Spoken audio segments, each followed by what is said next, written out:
Hi hello దోస్తులు ప్రజలగొత్తు మట్టి వాసన తెలిసిన శ్రీకాంత్గా మాట్లాడుతున్నాను. నేను వేసింది రైతు కాండవని ఒక రైతునే. మరి జైన సహకార సంఘం ధరంపురి కోఆపరేటివ్ బ్యాంకులో రైతుల డబ్బులు పడడం జరిగింది. కరెక్టే. మరి అవి ఇప్పుడు ఇస్తురు కానీ రైతులకు మొలక బస్తాలకు, పత్తి విత్తనాలకు, కైకిళ్లకు, కేజీలకు వేసేవారికి ఏం రావు.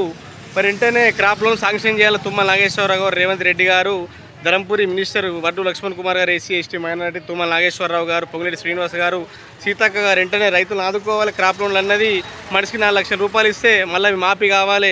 అట్లయితేనే నెక్స్ట్ 2029లో కాంగ్రెస్ జెండా ఎగరబోతుంది. మరి రైతులు అడుగుతుర్రు రేవంత్ రెడ్డి ఏం చేస్తున్నారంటే అప్పులు మాఫీ చేసి మన రైతు బంద్ చేసిండు.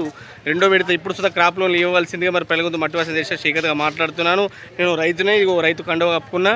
మరి ప్రజల కోసం పోరాడుతున్నా, రైతుల కోసం పోరాడుతున్నా.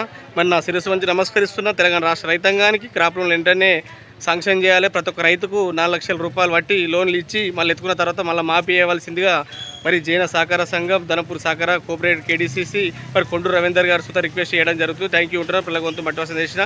Like, comment, share. ఇంతకుముందు